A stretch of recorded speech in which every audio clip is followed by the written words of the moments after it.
Good afternoon, grade eights. You might be wondering why is Miss Burns wearing a house coat?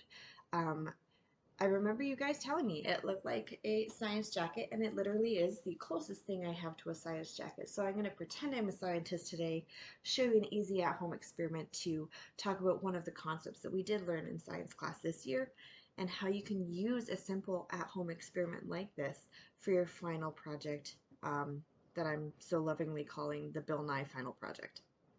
So I've chosen to do filtration. We didn't focus a lot on it in class, but we definitely talked about water treatment and water quality and the importance of water and conservation. So we are so very fortunate to live in a country where we have proper filtration systems, we have access to clean water all the time. We don't have to worry where our next drink of water is going to come from, let alone if it's safe. However, um, not every country is like that. So it's always good to have that knowledge and have that understanding that um, clean water is a blessing and clean water is an absolute advantage to our way of life. But not everybody has access to clean water. So let's say sometime down the road, you do find yourself in some kind of situation where you don't have access to clean water. So maybe you can make your own filtration system. So the filter that I'm planning on experimenting with is meant to kind of portray the way the water moves through our water system that we talked about in class, like the water cycle, how the water, all the runoff, all the rain, all the different states of matter that the water could be, and how it returns back into our water tables and aquifers. So it's meant to show the natural filtration that water goes through, just returning back to the water tables. So, never done this before. Terrible scientific method right there, because you're always supposed to test your hypothesis and test your experiments multiple times before you submit a final project. So, do as I say, not as I do. So, what I'm using is a Gatorade bottle. It's not as big as I'd like. I'm hoping that I might be able to get a couple different repetitions of my filter through here, but I really don't know if I'm going to be able to get it all in there. So, I've cut the end off the Gatorade bottle, and they recommend using a coffee filter for the final spout of where the water is going to come back out. So let me just tie that on. Hopefully that's nice and secure. All right. So they recommend, I just want you to be able to see everything. So they recommend using cotton balls or paper towel as the final step to the filter. So obviously I'm going backwards, right? I'm going from the dirtiest water to the cleanest water, but as I build the filter, it's where the cleaner water is going to be. So I guess I'm just gonna, I need a spoon. I feel like I'm making pickles when you have to like shove the pickles down in the jar. So I want it to be fairly compact so that, and this is where things get weird. Okay, so one of the really important parts of a filter, and you may have heard of them before, is like a charcoal filter. I don't have any just regular activated charcoal, I didn't think, till I remembered that I hopped on this weird train a long time ago. Did you guys ever hear about charcoal toothpaste? So I definitely got fooled by that, bought it, never used it again. To be very honest, I think it's actually more of a play on the color theory and just the way it makes your gums look. I think it stains your gums a little bit blue, so it makes your teeth not look so yellow. Neither here nor there. So then I'm going to add, I'm not liking how much charcoal this will work. So they say ideally you would have about a ½ inch of charcoal. So charcoal is important in filtration systems because it actually removes toxins from your water without removing the good stuff from your water. So I think I'm only going to have one layer of the actual charcoal. I might be able to do a couple layers of everything else, but I don't think I'm going to have enough charcoal to do it. But okay, I'm happy with that. So you can see I've got a good layer of charcoal on top of the cotton balls. And then what I've done is I've gone out into my kid's sandbox and got a whole bunch of sand. And I did sift it just so that I had like a nice pure clean sand to work with, because the finer the filter, the more that it's going to be able to remove. So I'm gonna just dump some sand in there.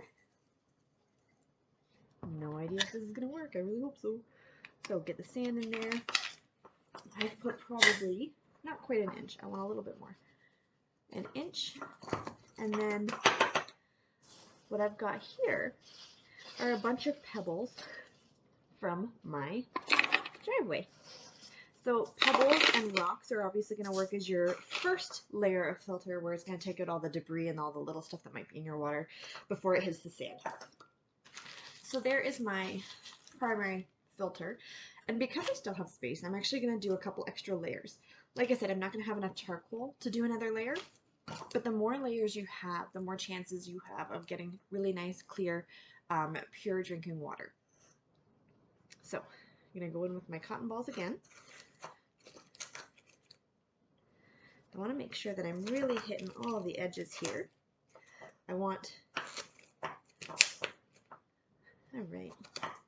Hopefully I learned how to edit pretty good, and I can speed this process up a little bit for you, and you're not watching the whole boring process, but we'll see how that goes. All right, another layer of sand.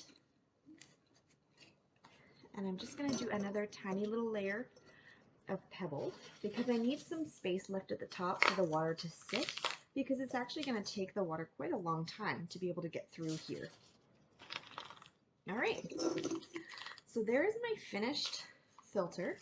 You can really see the layers there, and I'm actually pretty excited to see how this goes. Well, that was silly. Gotta clean that out. You don't want to make your... The whole point is to make clean water. So if I make the reservoir for my clean water dirty, then that defeats the whole purpose. Okay, so without further ado, I am going to go ahead and get this. So I might get this nice and close, and we're probably going to have to use some kind of filming magic, because I don't imagine this is going to be a fast process. It's probably going to take quite a while for the water to filter down, but let me also show you what we're working with here. So this is actually water out of my rain barrel, but I made sure that I added a little bit more dirty stuff just so that it was really visual. So I don't know if you can see in there, guys, but there's little pieces of wood and grass and seeds and pollen, but there's also like little baby mosquitoes in there. So that's pretty crazy and gross, because baby mosquitoes just grow in rain barrels, just so you know.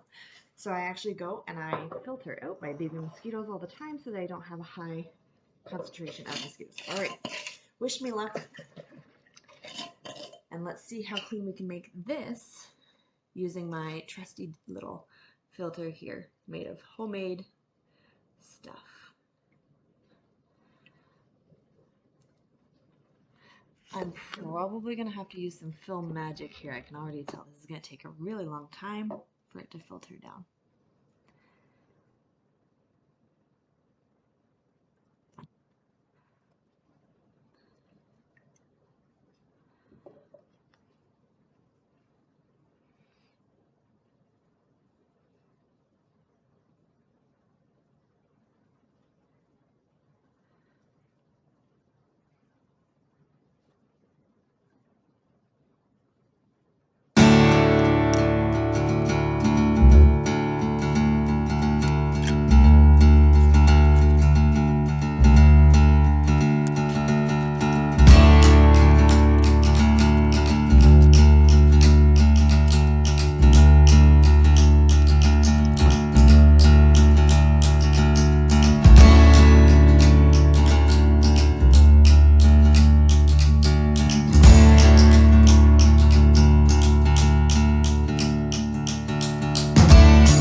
have enough to do the final test. Now, it definitely has a little bit of a cloudy appearance, but there's definitely nothing in it. It's very clear.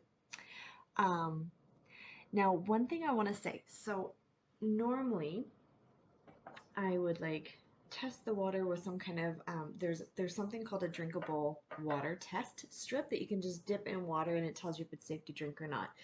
And you know, looks can be deceiving. It could be clear as a bell and you think it looks safe, but there could be some kind of organism living in it that you don't know about that could make you sick. On the same token, it could be cloudy and dirty looking. Like this is still a little bit, it's got a color to it. So you'd be like, it's still a little dirty looking, but it could be as safe as water right out of your tap because all of the toxins and contaminants have been removed by the charcoal filter. So normally, if I had those strips, I would just test it quickly and just drink the whole thing to show you, hey, that's cool. I made a filter. The water is safe.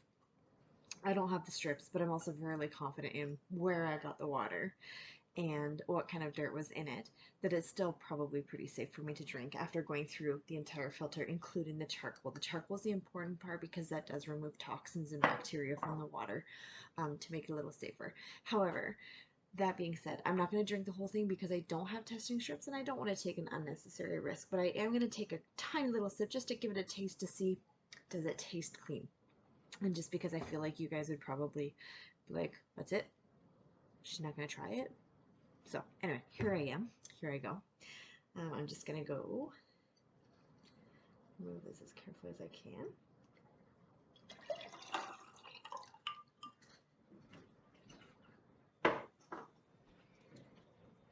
Okay, so in the end, still, I'm kind of impressed with the clarity of it. There is still just a bit of a yellow to it, and I honestly, this is going to sound funny, there were coffee grinds in the jar that I used, so I'm actually thinking that the brownish color might actually be from the coffee, but who knows.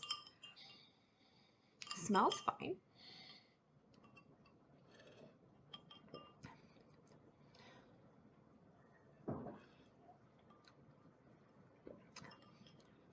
If I wasn't looking at it, I wouldn't know that it wasn't perfectly clean and clear water. It smells good. It tastes good. So, all in all, I'd say that's kind of a success. I think in the future, I would like to do like a triple or quadruple layer. But it did take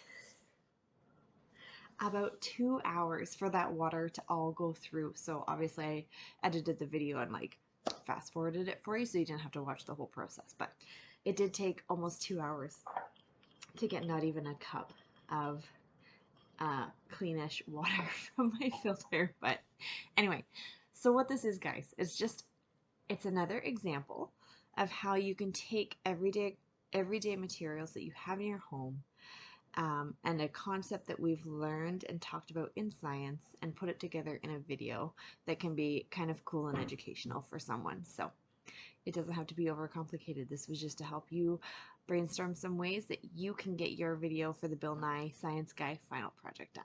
So good luck, everybody. We'll talk to you later.